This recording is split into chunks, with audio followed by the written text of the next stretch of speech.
Video like जरूर कर लीजिए और ऐसे वीडियो लगातार फ्री में पाने के लिए चैनल को तुरंत सब्सक्राइब कर लीजिए और बेल आइकन को जरूर टैप कर लीजिए ताकि आगे भी सारे वीडियो आपको मिलते रहे। यूट्यूब में फॉलो करते हैं तो प्लीज ये वाला फ्री टेलीग्राम चैनल जरूर ज्वाइन कर लीजिएगा। सारे नोटिफिकेशन सारे अपडेट यहीं पे आते हैं, ध्यान रखिए। नमस्कार दोस्तों, एनसीईआरटी की क्लास 6 की जो ज्योग्राफी है ना, ये काफ़ी ज़्यादा इंपॉर्टेंट है ना। इसमें एक्चुअली क्या है, ये पढ़ना इसलिए ज़रूरी है, अगर आप शुरुआत कर रहे हैं तो यहाँ से आपको सारे ट्रॉपिकल जोन, टाइमलाइन और बहुत सारे इंपॉर्टेंट चीज़ों को पता चलता है। एक बार उसको ज़रूर पढ़िए, ज़्यादा टाइम नहीं लगेगा, एक दिन में आप आराम से उसको पढ़ लेंगे, 2 से 3 घंटे में उसको पढ़िए। फिर यहाँ से देखिए कि किस तरह के प्रश्न जो है एग्ज़ाम में बन सकते हैं। आइए देखते हैं इसको। सबसे पहले कह रहा है the full moon can be seen approximately once in a month. It is the full moon night और पूर्णिमा, यानी जो पूर्ण चंद्र है उसको लगभग एक महीने में एक बार देख सकते हो आप। और पूर्ण चंद्र वाली रात जो होती है या पूर्णिमा होती है ना, फुल मून को क्या बोलते हैं, पूर्णिमा कह रहा 15 दिन के बाद आप इसे बिल्कुल भी नहीं देख सकते हैं। नए चंद्रमा की रात्रि या अमावस्या फिर आ जाती है ना, यानी after 15 day you can not see it. It is a new moon night और अमावस्या। सूर्य, चंद्रमा और रात के आकाश में चमकने वाली सभी वस्तुओं को खगोलीय पिंड या इंग्लिश में कहें तो सेलेस्टियल बॉडी बोला जाता है। ठीक है, कौन सा यहाँ सही है, किसकी बात कर रहा है? सूर्य, चंद्रमा and all those object shining in the night. तो बताइए। अच्छा, इसमें मैं एक चीज़ और आपको ऐड कर दूं, अगर जो ग्रह होते हैं, प्लैनेट्स होते हैं, क्या वो खगोलीय पिंड है, सेलेस्टियल बॉडी है या नहीं, ये तर्क करके बताइए। बहुत ही आसान चीज़ पूछ रहा हूँ। तो यहाँ पे आप देखिए कि ये तीनों स्टेटमेंट ठीक है। चलिए आगे बढ़ते हैं। क्वेश्चन नंबर 2, इसमें आपको बताना है यहाँ पे कौन सा सही है। कह रहा है north star is also called the pole star which indicate the north direction, यानी जो उत्तर सितारा है उसको ध्रुव तारा कहते हैं, जो उत्तर दिशा को इंगित करता है भाई। उर्सा मेजर या बिग बियर तारों की श्रेणी में आता है। उर्सा मेजर और big bear are come under the category of stars. कुछ खगोलीय पिंडों में स्वयं की ऊष्मा और प्रकाश नहीं होते हैं, वे तारों के प्रकाश से प्रकाशित होते हैं, ऐसे पिंडों को ग्रह कहते हैं। यानी some celestial bodies do not have their own heat and light, they are lit by the light of the star, such bodies are called planets. तो यहाँ पे पहला और तीसरा आप देखेंगे सही है, क्योंकि उर्सा मेजर और बिग बियर ये कॉन्स्टिलेशन के पार्ट है। कॉन्स्टिलेशन क्या होता है भाई? कॉन्स्टिलेशन को हम कह सकते हैं तारामंडल, है ना। तारामंडल, तारामंडल क्या है, जो बहुत सारे तारों का समूह होता है, ग्रुप होता है ना, उसको बोलते हैं। ये अगर आपने पढ़ा होगा, देखिए पहले एनसीईआरटी पढ़िए फिर इस टेस्ट को देखिएगा, तभी आपको जो है मज़ा आएगा, है ना, कि कहाँ कहाँ से किस तरह से प्रश्न बन सकता है। ऐसे नहीं आपको समझ में आएगा। चलिए क्वेश्चन नंबर 3 पे आते हैं। इसमें आपको बताना होगा कौन सा सही होगा। कह रहे the sun is about 180 million kilometre away from the earth. सूर्य जो है पृथ्वी से लगभग 180 मिलियन किलोमीटर दूर है। सौर मंडल के सभी 8 ग्रह सूर्य के चारों ओर निश्चित पथों पर घूमते हैं। ये पथ लंबे होते हैं और इन्हें कक्षा कहते हैं। अगस्त 2005 तक प्लूटो को ग्रह माना जाता था, लेकिन अंतर्राष्ट्रीय खगोलीय संघ की बैठक में यह निर्णय लिया गया कि हाल ही में खोजे गए अन्य खगोलीय पिंडों की तरह प्लूटो को भी बौना ग्रह या डॉर्फ प्लैनेट घोषित किया गया। चंद्रमा पृथ्वी के चारों ओर लगभग 28 दिनों में चक्कर लगाता है। तो यहाँ पे बताइए कौन सा आपका सही होगा चारों में से, और बहुत ही इंपॉर्टेंट स्टेटमेंट है और फैक्चुअल डाटा आपको याद रखना है। सूर्य से पृथ्वी की जो दूरी है वो 150 मिलियन किलोमीटर है। कितनी है? 150 मिलियन किलोमीटर है। ठीक है, दूसरा बिल्कुल ऑप्शन सही हो जाएगा। तीसरे में गलती है कि अगस्त 2005 नहीं, यहाँ पे 2006 होना चाहिए था, है ना। और चंद्रमा पृथ्वी के चारों ओर जो है 28 दिनों में नहीं 27 दिनों में चक्कर लगाता है। कितने? 27 दिन में। चलिए क्वेश्चन नंबर 4 देखते हैं। कह रहे नीचे 2 कथन दिए गए, इनमें से कथन और कारण बताने हैं। असर्शन रीजन का सवाल है। अब कह रहा है वाह्य अंतरिक्ष से पृथ्वी नीले दिखाई देती है ना, बाहरी अंतरिक्ष से, या from the outer space the earth appears blue. और कारण क्या है नीला दिखाई देने का? कह रहा है क्योंकि पृथ्वी सूर्य से तीसरा निकटतम ग्रह, इसलिए। तो यहाँ देखिए अभी कथन कारण के सवाल कैसे करे जाते हैं, इसको समझिए। जैसे ये बात बिल्कुल सही है कि बाहरी अंतरिक्ष से अगर आप देखेंगे तो पृथ्वी नीली दिखाई देती है। अब इसका जो कारण है वो ये है कि पृथ्वी का आपको पता है 2/3 हिस्सा तो पानी से ढका हुआ है ना, इसीलिए ये नीली दिखाई देती है। तो अभी कथन कारण अगर सेटिस्फाई करता तो ये होता। पर यहाँ ये स्टेटमेंट भी सही है कि पृथ्वी सूर्य से तीसरा निकटतम ग्रह है, ये भी बात सही है। तो यानी यहाँ दोनों सत्य हैं, पर ये इसकी व्याख्या नहीं करता है। व्याख्या तब करता जब ये लिखा होता कि यहाँ 2/3 सतह जो है पृथ्वी की पानी से घिरी हुई है। ठीक है, तो ये हो जाएगा डी। चलिए अगला देखते हैं। इसमें आपको सही बताना है कौन सा यहाँ पे सही होगा। ट्रॉपिक ऑफ कैंसर 23.5 नॉर्थ होती है, नदर्न हेमिस्फेयर यानी उत्तरी गोलार्ध में कर्क रेखा। 23.5 साउथ को कैप्रिकॉन यानी मकर रेखा बोलते हैं। और 66.5 को आर्कटिक सर्कल या आपके जो है भूमध्य रेखा के उत्तर में स्थित है आर्कटिक वृत्त। और भूमध्य रेखा के दक्षिण में स्थित है अंटार्कटिक वृत्त। कौन सा सही है?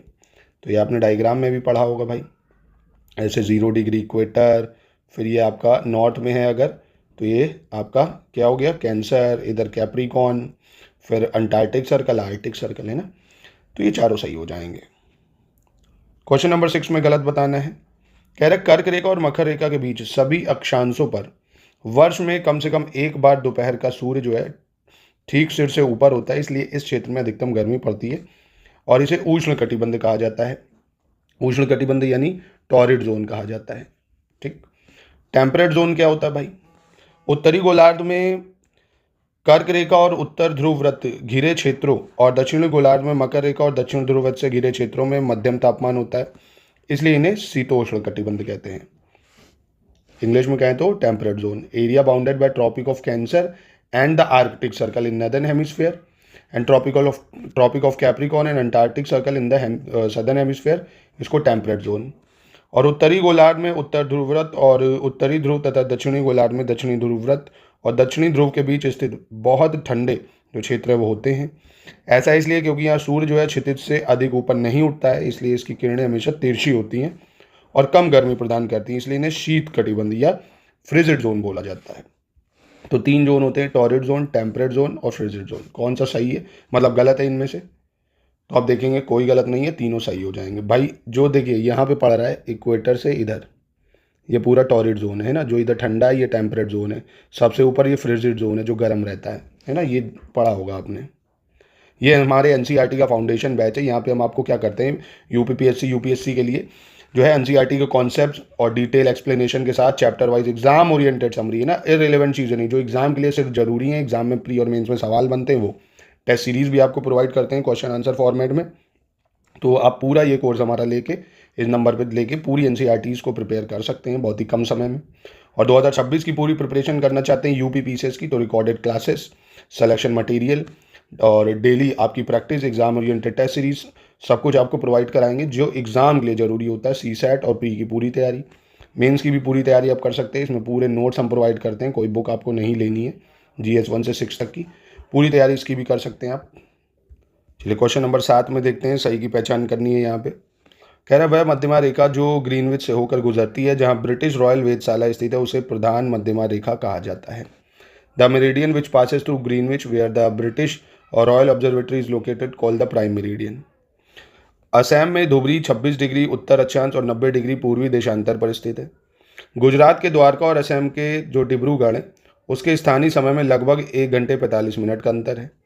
और भारत सरकार का जो मानक समय है उसके लिए 82.5 डिग्री पूर्व की मध्यमा रेखा को स्वीकार किया है, जो ग्रीनविच मीन टाइम से 5 घंटे 30 मिनट जो है वो आगे है। ठीक है, तो यहाँ पे कौन सा आपका सही हो जाएगा ये आपको बताना है। तो आप देखिए यहाँ पे ये चारों बिल्कुल ठीक हो जाएंगे। चलिए क्वेश्चन नंबर 8 पे आ जाते हैं। यहाँ पे सही की पहचान करनी है। पृथ्वी का अपने अक्ष पर घूमना परिक्रमण कहलाता है, यानी rotation of earth on its axis called revolution. पृथ्वी का सूर्य के चारों ओर एक निश्चित पथ या कक्ष में घूमना घूर्णन कहलाता है, यानी रोटेशन कहलाता है, जो अर्थ चारों तरफ सूर्य के चक्कर लगाती है। पृथ्वी की धुरी जो एक काल्पनिक रेखा है अपने कक्षीय तल के 66.5 डिग्री पर कोण बनाती है भाई ऑर्बिटल प्लेन पे, और पृथ्वी को अपनी धुरी पर एक चक्कर पूरा करने पे लगभग 24 घंटे जो है लगते हैं। कौन सा सही है भाई? देखिए रोटेशन या वर्ड ही यूज हो रहा है ना। रोटेशन का मतलब क्या होता है, जब पृथ्वी अपनी एक्सिस पे घूमती है, रोटेट करती है ना, रेवोल्यूशन नहीं, यहाँ होना चाहिए था रोटेशन। रेवोल्यूशन का मतलब होता है ये कि जब अर्थ जो है सूर्य के चारों ओर चक्कर मारती तो उसको रेवोल्यूशन बोलते हैं। ठीक है, यानी परिक्रमण बोलते हैं। हिंदी में कहें तो परिक्रमण और इंग्लिश में कहें तो घूर्णन। ठीक है, तो यहाँ 3 4 सही हो जाएगा। चलिए अगला देख लेते हैं क्वेश्चन नंबर 9। इसमें गलत बताना है आपको। कह रहा है पृथ्वी को सूर्य की परिक्रमा करने में 365 और 1/4 दिन लगते हैं भाई। जिस वर्ष 28 दिनों की बजाय फरवरी 29 दिनों की होती है, ऐसे 366 दिन वाले वर्ष को लीप ईयर कहते हैं। 21 जून को उत्तरी गोलार्ध में सबसे छोटा दिन और सबसे लंबी रात होती है, और पृथ्वी की इस स्थिति को उत्तर अयनांत या समर सोलिस्टिस कहते हैं। और 22 अक्टूबर को दक्षिणी गोलार्ध में सबसे लंबा दिन और सबसे छोटी रात होती है। पृथ्वी की इस स्थिति को दक्षिण अयनांत या विंटर सोलिस्टिस कहते हैं। तो बहुत ही आसान है, आसानी से पकड़ सकते हो। 22 अक्टूबर नहीं, 22 दिसंबर को विंटर सोलिस्टिस पड़ता है। चलो क्वेश्चन नंबर 10 में गलत की पहचान करनी है। 21 मार्च और 23 सितंबर को सूर्य की सीधी किरणें भूमध्य रेखा पर पड़ती हैं। इस स्थिति में कोई भी ध्रुव सूर्य की ओर झुका नहीं होता है, इसलिए पृथ्वी पर जो है बराबर दिन बराबर रात होती है। इसे विषुवत कहा जाता है या इक्विनोक्स कहते हैं।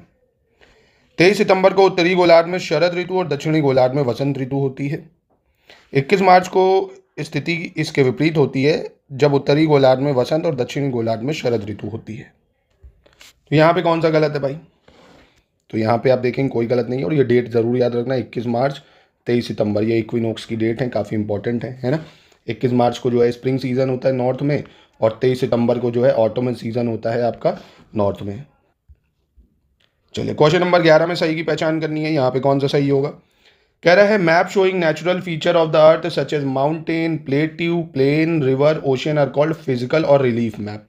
यानी इसको भौतिक या उच्चावच मानचित्र कहा जाता है। शहरों, कस्बों और गांवों तथा दुनिया के विभिन्न देशों और राज्यों को उनकी सीमाओं के साथ दर्शाने वाले मानचित्र को राजनीतिक मानचित्र कहा जाता है। विशिष्ट जानकारी जैसे सड़क मानचित्र, वर्षा मानचित्र, वनों, उद्योगों आदि का वितरण दर्शाने वाले मानचित्र को थीमेटिक मानचित्र कहा जाता है। तो यहाँ पे कौन सा सही है? तो ये तीनों ठीक हो जाएंगे। क्वेश्चन नंबर 12 देखते हैं, इसमें सही की पहचान करनी है। पैमाना जमीन पर वास्तविक दूरी और नक्शे पर दिखाई गई दूरी के बीच का अनुपात है। Scale is the ratio between the actual distance on the ground and the distance shown on the map. 4 प्रमुख उत्तर, दक्षिण, पूर्व, पश्चिम को कार्डिनल पॉइंट कहा जाता है, यानी कार्डिनल पॉइंट्स होते हैं भाई ये। और द्विक सूचक की मदद से हम किसी स्थान की दिशा जान सकते हैं। We can find out the direction of place with the help of compass. तो यहाँ कौन सा सही हो जाएगा? तो ये तीनों ठीक है। यहाँ क्वेश्चन नंबर 13 पे आते हैं, इसमें सही की पहचान करनी है। पृथ्वी का वह ठोस भाग जिस पर हम रहते हैं उसे भूमंडल कहते हैं। The solid portion of earth on which we live is called lithosphere. पृथ्वी के चारों ओर गैसीय परतें वायुमंडल हैं, जहां ऑक्सीजन, नाइट्रोजन, कार्बन डाइऑक्साइड और अन्य गैसें पाई जाती हैं। पृथ्वी की सतह के बहुत बड़े बड़े क्षेत्र में पानी है और इस क्षेत्र को जलमंडल कहते हैं। जैवमंडल वह संकीर्ण क्षेत्र होता है जहां हम भूमि, पानी और हवा एक साथ पाते हैं। यहाँ पर जीवन के सभी रूप शामिल हैं। तो यहाँ कौन सा सही होगा? तो ये चारों ठीक है यहाँ। चलिए क्वेश्चन नंबर 14 देख लेते हैं, इसमें भी आपको सही की पहचान करनी होगी। समुद्री जल का स्तर हर जगह एक जैसा रहता है। भूमि की ऊंचाई समुद्र के स्तर से मापी जाती है, जिसे शून्य माना जाता है। सबसे ऊंची पर्वत चोटी माउंट एवरेस्ट समुद्र तल से 8,848.86 मीटर ऊपर है। और प्रशांत महासागर में मारियाना ट्रेंच जो है 11,022 मीटर की सबसे बड़ी गहराई दर्ज करता है। तो यहाँ पे कौन सा सही होगा चारों में से? तो ये चारों ठीक हो जाएंगे। क्वेश्चन नंबर 15 में गलत की पहचान करनी होगी आपको। एशिया सबसे बड़ा महाद्वीप है। यह पृथ्वी के कुल भूभाग का लगभग 1/3 हिस्सा कवर करता है। फिर अफ्रीका एकमात्र कह रहा है ऐसा महाद्वीप है जिससे कर्क रेखा, भूमध्य रेखा और मकर रेखा गुजरती है। दुनिया का सबसे बड़ा गर्म रेगिस्तान जो है सहारा रेगिस्तान अफ्रीका में स्थित है। दुनिया की सबसे लंबी नदी जो है नील उत्तरी अमेरिका से होकर बहती है। तो यहाँ पे कौन सा गलत हो जाएगा? तो यहाँ पे आप देखेंगे ऑप्शन नंबर डी जो है, ये सबसे बड़ा गर्म रेगिस्तान की बात करें अगर, तो सहारा है जो कि अफ्रीका में है, अमेरिका में नहीं है ना। और नहीं, हाँ ठीक है, ये तो अफ्रीका वाला है। ओ सॉरी, दुनिया की सबसे लंबी नदी नील नदी है जो कि अफ्रीका में, अमेरिका में कहाँ है ना। ये तो इजिप्ट से होके बहती है भाई, आपको पता होगा। ठीक है। क्वेश्चन नंबर 16 में गलत की पहचान करनी है। उत्तरी अमेरिका दक्षिण अमेरिका से पनामा की जल संधि नामक भूमि की एक बहुत ही सकरी पट्टी से जुड़ा हुआ है। North America is linked to South America by very narrow strip of land called isthmus of Panama. दक्षिण अफ्रीका ज़्यादातर दक्षिणी गोलार्ध में स्थित है एवं दक्षिण अमेरिका में दुनिया की सबसे बड़ी नदी अमेजॉन बहती है। ऑस्ट्रेलिया सबसे छोटा महाद्वीप है जो पूरी तरह से दक्षिणी गोलार्ध में स्थित है। तो यहाँ पे कौन सा गलत हो जाएगा? तो यहाँ पे कोई गलत नहीं होगा। क्वेश्चन नंबर 17 पे आते हैं, यहाँ पे गलत की पहचान करनी है। पृथ्वी का 71% से अधिक भाग पानी से ढका है और 29% भाग भूमि से ढका है। पृथ्वी का 97% से अधिक पानी महासागरों में पाया जाता है और यह मानव उपयोग के लिए बहुत अधिक खारा है। वायुमंडल मुख्य रूप से नाइट्रोजन, ऑक्सीजन और कार्बन डाइऑक्साइड, आर्गन और अन्य गैसों से बना हुआ है। पर्वतारोहियों को अधिक ऊंचाई पर सांस लेने में सक्षम होने के लिए अपने साथ हीलियम सिलेंडर ले जाना पड़ता है भाई। हीलियम सिलेंडर ले जाना पड़ता है पर्वतारोहियों को। किस लिए? जिससे वो हाई एल्टीट्यूड पर ब्रीथ ले सकें। तो कौन सा यहाँ गलत है? बहुत ही आसान है भाई, हीलियम सिलेंडर क्यों ले जाएंगे, ऑक्सीजन सिलेंडर ले जाना पड़ता है। क्वेश्चन 18 में भी गलत की पहचान करनी है आपको। प्रशांत महासागर सबसे बड़ा महासागर है और ये पृथ्वी के 1/3 हिस्से में फैला हुआ है और पृथ्वी का सबसे गहरा हिस्सा मारियाना ट्रेंच प्रशांत महासागर में स्थित है। अटलांटिक महासागर दुनिया का दूसरा सबसे बड़ा महासागर है और ये ऐसा आकार का है भाई। हिंद महासागर एकमात्र ऐसा महासागर है जिसका नाम किसी देश यानी भारत के नाम पर रखा गया और इस महासागर का आकार लगभग त्रिकोणीय है। दक्षिण महासागर अंटार्कटिका महाद्वीप को घेरता है और उत्तर की ओर 90 डिग्री दक्षिण अक्षांश तक फैला है। तो यहाँ पे कौन सा गलत है भाई? कह रहा Southern Ocean encircle the continent of Antarctica and extend northward to 90 degree latitude, northward to 90 degree south latitude. तो बस यही गलत हो जाएगा क्योंकि दक्षिण महासागर जो है उत्तर की ओर 60 डिग्री दक्षिण अक्षांश तक फैला है, 60 डिग्री दक्षिण अक्षांश तक है ना, 90 नहीं। फिर उधर तो अंटार्कटिक जो सर्कल है या अंटार्कटिक ओशन आ जाएगा। चलो क्वेश्चन नंबर 19, इसमें भी सही बताना है। पृथ्वी की सतह के घिसने को अपर्दन कहते हैं भाई। The wearing away of earth surface is called erosion. अपर्दन की प्रक्रिया से सतह नीचे की ओर जाती है और इसे निक्षेपण या डिपोजिशन कहते हैं। पहाड़ पृथ्वी की सतह की कोई भी प्राकृतिक ऊंचाई है भाई। अ mountain is any natural elevation of earth surface. कुछ पहाड़ों में बर्फ की नदियां हमेशा जमा रहती हैं, उन्हें हिमानी कहते हैं। पहाड़ों को एक पंक्ति में व्यवस्थित किया जा सकता है जिसे श्रृंखला कहते हैं। अब बताइए यहाँ पे कौन सा सही होगा? तो ये पांचों यहाँ देखेंगे आप, ठीक हो जाएंगे। क्वेश्चन नंबर 20 में सही की पहचान करनी है आपको। हिमालय, अल्प्स और एंडीज क्रमशः एशिया, यूरोप और उत्तरी अमेरिका की पर्वत श्रृंखलाएं हैं। हिमालय तथा अल्प वलित पर्वत हैं यानी फोल्ड माउंटेन है, जिनकी सतह ऊबड़ खाबड़ तथा शिखर जो है वो शंकुआकार है। भारत की अरावली श्रृंखला विश्व की सबसे पुरानी जो है भ्रंशोत्त पर्वत श्रृंखला है। The Aravalli range in India is one of the oldest block mountain system in the world. उत्तरी अमेरिका के अपलेशियन तथा रूस के यूराल पर्वत गोलाकार दिखाई देते हैं एवं उनकी ऊंचाई कम है, ये बहुत पुराने ज्वालामुखी पर्वत हैं। Appalachian in North America and the Ural mountain in Russia have rounded feature and low elevation, they are very old volcanic mountains. तो यहाँ कौन सा जो है सही हो जाएगा? तो यहाँ पहली चीज़ हिमालय, अल्प, एंडीज है ना। तो हिमालय एशिया, अल्प यूरोप, एंडीज जो है आपका ये उत्तरी अमेरिका नहीं दक्षिण अमेरिका में, साउथ अमेरिका में, ठीक। दूसरा बिल्कुल सही है भाई। भारत की अरावली जो है विश्व की सबसे पुरानी जो है ये वलित पर्वत श्रृंखला है ना। सबसे पुरानी वलित पर्वत श्रृंखला कह सकते हो, या हिंदी में कहें, इंग्लिश में कहें तो फोल्ड माउंटेन कह सकते हो। ओल्डेस्ट फोल्ड नहीं है। और डी क्यों गलत है? डी इसलिए गलत है क्योंकि उत्तरी अमेरिका जो है इसके अपलेशियन और रूस का यूराल पर्वत ये गोलाकार दिखाई देते हैं और इनकी ऊंचाई जो है कम है, और ये बहुत पुराने जो है ज्वालामुखी ना होके वलित पर्वत या फोल्ड माउंटेन है ना। ये भी फोल्ड माउंटेन है पर ओल्डेस्ट फोल्ड है अरावली, बहुत बिलियन ईयर पुराने। चलिए क्वेश्चन नंबर 21 पे आ जाते हैं, इसमें सही बताना है। कह रहा block mountains are created when large areas are broken and displaced vertically. यानी भ्रंशोत्थ पर्वत तब बनते हैं जब बड़े क्षेत्र टूट जाते हैं और लंबवत विस्थापित हो जाते हैं। ऊपर उठे हुए खंडों को उत्खंड कहा जाता है और नीचे वाले खंडों को द्रोणिका भ्रंश कहा जाता है। The uplifted blocks are termed as horst and the lowered blocks are called graben. Africa में माउंट किलीमंजारो और जापान में माउंट फुजियामा भ्रंशोत्थ पर्वत के उदाहरण हैं। Mount Kilimanjaro in Africa, mount Fujiyama in Japan are example of block mountains. तो कौन सा सही है? ये तीनों ठीक है। चलिए क्वेश्चन नंबर 22 में आपको सही की पहचान करनी है। यहाँ भारत में दक्कन का पठार सबसे पुराने पठारों में से एक है। तिब्बत का पठार दुनिया का सबसे ऊंचा पठार है जिसकी ऊंचाई समुद्र तल से 4000 से 6000 मीटर है। अफ्रीकी पठार सोने और हीरे के खनन के लिए प्रसिद्ध है। भारत में छोटा नागपुर पठार में लोहा, कोयला और मैंगनीज के विशाल भंडार पाए जाते हैं। भारत में स्वर्ण रेखा नदी जो है, स्वर्ण रेखा नदी पर छोटा नागपुर पठार में हुंड्रू जलप्रपात और कर्नाटक में जोग जलप्रपात ऐसे झरनों के उदाहरण हैं। In India Hundru falls in the Chota Nagpur plateau on the river Subarnarekha and the Jog falls in Karnataka are example of such waterfall. कौन सा सही है? तो ये पांचों ठीक है। क्वेश्चन नंबर 23 पे आते हैं, यहाँ सही की पहचान करनी है। मैदान समतल भूमि के बहुत बड़े भाग होते हैं एवं वे सामान्यतः मध्य समुद्र तल से 200 मीटर से अधिक ऊंचे नहीं होते हैं। Plains are large stretch of flat land and they are generally not more than 200 metre above mean sea level. Asia में ये मैदान भारत में गंगा और ब्रह्मपुत्र और चीन में यांगसी द्वारा निर्मित है। भारत में गंगा का मैदान देश में सबसे अधिक जनसंख्या वाला क्षेत्र है। तो यहाँ पे कौन सा सही है? तो ये तीनों ठीक है। चलिए 24 पे, यहाँ पे भी सही की पहचान करनी है आपको। भारत का क्षेत्रफल जो है 3.28 मिलियन वर्ग किलोमीटर है। कश्मीर से कन्याकुमारी तक उत्तर दक्षिण विस्तार जो है वो 3200 किलोमीटर है। अरुणाचल प्रदेश से कच्छ तक पूर्व पश्चिम विस्तार लगभग 2900 किलोमीटर है।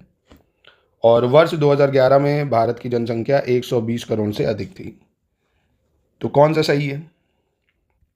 तो ये चारों सही होंगे यहाँ। चलो दोस्तों, हमारी एनसीईआरटी के बैच भी आप ले सकते हैं। आप देख रहे हैं ऐसे ही फॉर्मेट में हम आपको पूरी एनसीईआरटी के टेस्ट भी प्रोवाइड कराएंगे, इंपॉर्टेंट एमसीक्यूज, समरी भी प्रोवाइड कराएंगे, उसको आपको समझाएंगे डिटेल में कॉन्सेप्ट के साथ। तो कॉन्सेप्ट भी समझो, समरी से रिवाइज करो, क्वेश्चंस करी प्रैक्टिस करके पूरा पक्का कर लो। तो ये भी आप ले सकते हैं एनसीईआरटी फाउंडेशन बैच, और 2026 की पूरी सिलेक्शन तक की तैयारी कर सकते हैं। स्टडी फॉर सिविल सर्विसेज पे इसके ग्रुप चल रहे हैं। मेंस के लिए आपको पूरे notes, answer writing, checking, feedback, pre के लिए पूरे नोट्स, करंट अफेयर्स, जितना एग्जाम के लिए जरूरी है हम पूरा गाइड आपको करेंगे प्रॉपर सिलेक्शन तक। अब इसमें आपको सही बताना है, कर्क रेखा जो है देश के लगभग आधे भाग से होकर गुजरती है, ट्रॉपिक ऑफ कैंसर। दक्षिण से उत्तर की ओर भारत की जो मुख्य भूमि है 8 डिग्री 4 मिनट उत्तर और 37 डिग्री 6 मिनट उत्तरी अक्षांशों के बीच फैली हुई है। पश्चिम से पूरब की ओर भारत 68 डिग्री 7 मिनट पूरब और 97 डिग्री 25 मिनट पूर्वी देशांतरों के बीच फैली हुई है। और 82 डिग्री 30 मिनट पूर्वी देशांतर के स्थानीय समय को भारतीय मानक समय के रूप में लिया गया है, और इसे मध्यमा रेखा या देशांतर को भारत का मानक मध्यमा रेखा भी कहा जाता है। तो यहाँ कौन सा सही हो जाएगा? तो ये चारों ठीक है। यहाँ क्वेश्चन नंबर 26 पे आते हैं। यहाँ पे भी आपको सही की पहचान करनी है। श्रीलंका भारत में पाक जलडमरूबंध द्वारा अलग होता है। Sri Lanka is separated from India by पाक स्ट्रेट। 2 जून 2014 को तेलंगाना भारत का 29वां राज्य बना था भाई। क्षेत्रफल की दृष्टि से राजस्थान सबसे बड़ा राज्य है और गोवा सबसे छोटा राज्य है। हिमाद्री और विश्व की सबसे ऊंची चोटियां शिवालिक श्रेणी में स्थित है। तो यहाँ कौन सा सही होगा? तो यहाँ आप देखेंगे 1 2 3 सही है। हिमाद्री और विश्व की सबसे ऊंची चोटियाँ जो है ये शिवालिक में नहीं, ये आपको कहाँ देखने को मिलेंगी भाई? ये आपको देखने को मिलेंगी दक्षिण, मतलब दक्षिण में कह सकते हो। ऐसे देखो, आपने पढ़ा होगा काराकोरम, फिर लद्दाख, फिर जास्कर, ये ट्रांस हिमालय होता है जिसको बाहरी हिमालय बोलते हैं। फिर हिमाद्री या ग्रेट हिमालय बोलते हैं इसको, है ना। फिर मिडिल हिमालय होता है, फिर आउटर हिमालय जिसको शिवालिक भी बोलते हैं। तो ऐसे चलता है ना, तो ये गलत है। क्वेश्चन नंबर 27 में गलत की पहचान करनी है। उत्तरी भारतीय मैदान सिंधु, गंगा, ब्रह्मपुत्र और उनकी सहायक नदियों द्वारा बिछाए गए जलोढ़ जमाव से निर्मित होता है भाई। भारत के पश्चिम भाग में भारतीय महामरुस्थल स्थित है और यह भूमि का शुष्क, गर्म और रेतीला विस्तार है। In the western part of India lies the great Indian desert and it is a dry, hot and sandy stretch of land. दुनिया की सबसे पुरानी पर्वतमालाओं में से एक अरावली पहाड़ियाँ उत्तर पूर्व की ओर प्रायद्वीपीय पठार से लगती हैं भाई। नर्मदा और तापी नदियाँ विंध्य और सतपुड़ा पर्वतमाला से होकर बहती हैं भाई। तो यहाँ पे गलत आप देखेंगे। Aravalli hills one of the oldest range है वर्ल्ड की, बॉर्डर भी करती है पेनिनसुलर प्लेटू को, पर नॉर्थ ईस्ट साइड में नहीं, नॉर्थ वेस्ट साइड में भाई। देखो ना, इधर है ना, ये नॉर्थ और ये west, north west side. Question number 28 पे आते हैं। इसमें भी गलत की पहचान करनी है। महानदी, गोदावरी, कृष्णा, कावेरी नदियाँ बंगाल की खाड़ी में गिरती हैं और इन नदियों ने अपने मुहाने पर उपजाऊ डेल्टा बनाए हैं। सुंदरबन डेल्टा का निर्माण वहाँ हुआ है जहाँ गंगा और ब्रह्मपुत्र नदियाँ बंगाल की खाड़ी में मिलती हैं। लक्षद्वीप बंगाल की खाड़ी में स्थित है। अंडमान और निकोबार द्वीप समूह बंगाल की खाड़ी में भारतीय मुख्य भूमि के दक्षिण पूर्व में स्थित है। तो यहाँ कौन सा गलत है? बहुत ही आसान है भाई। लक्षद्वीप यहाँ थोड़ी है, यहाँ तो अंडमान निकोबार बे ऑफ बंगाल में। लक्षद्वीप अरेबियन सी में या अरब की खाड़ी में है ना, तो ये गलत है। 29 में भी गलत की पहचान करनी है। गर्मी के मौसम में सूर्य की किरणें जो हैं कमोबेश सीधे इस क्षेत्र में पड़ती हैं। तापमान बहुत अधिक हो जाता है। दिन के समय लू नामक गर्म और शुष्क हवाएं चलती हैं। भारत के दक्षिणी भागों विशेषकर तमिलनाडु और आंध्र प्रदेश में शरद ऋतु में वर्षा होती है। किसी स्थान पर अनेक वर्षों में मापी गई मौसम की औसत दशा को जलवायु कहते हैं भाई। यानी climate is about the average weather condition which have been major over many years. Bharat की जलवायु को मोटे तौर पर मानसून प्रकार के रूप में वर्णित किया गया है मॉनसून लैटिन शब्द है जो मौसम से लिया गया है, जिसका अर्थ मौसम है। तो यहाँ कौन सा गलत है? बहुत ही आसान है। मॉनसून जो है is taken from Arabic word, not from Latin word. Arabic word है ये, है ना, मौसम, जिसका मतलब सीज़न होता है। चलिए अगला क्वेश्चन नंबर 30 में भी गलत की पहचान करनी है। भारत के उष्णकटिबंधीय क्षेत्र में स्थित होने के कारण अधिकांश वर्षा मानसूनी हवाओं द्वारा होती है और भारत में कृषि वर्षा पर निर्भर है। किसी स्थान की जलवायु, उसकी स्थिति, ऊंचाई, समुद्र से दूरी तथा उच्चावच से प्रभावित नहीं होती है। मेघालय के मौसिनराम में दुनिया की सबसे अधिक वर्षा होती है, जबकि किसी विशेष वर्ष में राजस्थान के जैसलमेर में बिल्कुल भी बारिश नहीं होती थी। जलवायु की विभिन्नता के कारण भारत में अलग अलग तरह की वनस्पतियां पाई जाती हैं। तो यहाँ पे आप देखेंगे कौन सा गलत हो जाएगा। तो यहाँ पे ऑप्शन बी गलत हो जाएगा, क्योंकि किसी भी स्थान की जो जलवायु है, उसकी स्थिति, ऊंचाई, समुद्र से दूरी और जो उसके उच्चावच है ना, उसी से प्रभावित होती है ना। नहीं होना चाहिए। तो इन्हीं सब चीज़ों को क्लाइमेट जो है अफेक्ट करता है, मतलब क्लाइमेट को ये सारी चीज़ें ही इम्पैक्ट डालती हैं। तो इसलिए ऑप्शन बी गलत है। चलिए अगला देखते हैं, क्वेश्चन नंबर 31, जिसमें गलत बताना है। उष्णकटिबंधीय वर्षा वन उन क्षेत्रों में पाए जाते हैं जहाँ भारी वर्षा होती है।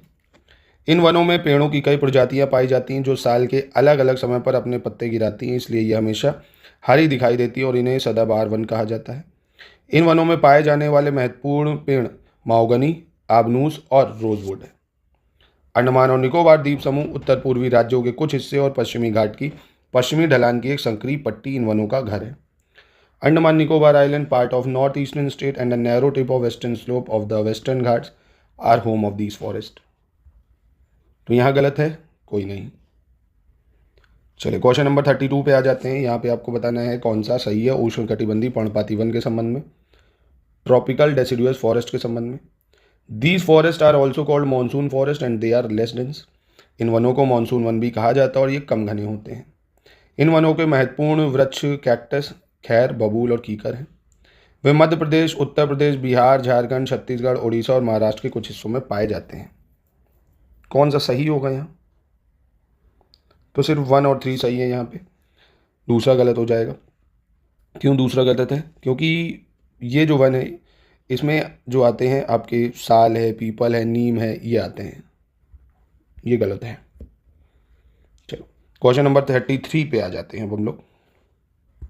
इसमें कह रहा है गलत की पहचान करनी है। 1500 मीटर से 2500 मीटर की ऊंचाई पर अधिकांश वृक्ष जो है शंकुआकार होते हैं। इन वृक्षों को शंकुधारी वृक्ष कहा जाता है, यानी कॉनीफेरस ट्रीज बोलते हैं, है ना। जो हाइट होती है 1500 मीटर से 2500 मीटर, यहाँ पे आपने देखा होगा ऐसे ट्रीज होते हैं। Mangrove forest are found mainly in Sundarban, in West Bengal and in the Andaman Nicobar. Gujarat में गिर वन एशियाई शेरों का घर है और असम के वन हाथियों और एक सींग वाले गैंडों का घर है। तो यहाँ पे कौन सा गलत है? तो यहाँ कोई आपका गलत नहीं है, तीनों स्टेटमेंट बिल्कुल सही है। ठीक है, तो एनसीईआरटी की क्लास 6 से इतने ही क्वेश्चन बन पाए हैं जो मोस्ट इंपॉर्टेंट है। आप देख सकते हैं कितने सारे बताए आपको, वो भी सारे स्टेटमेंट वाइज हैं। तो इस तरह के टेस्ट आप लीजिए और प्रैक्टिस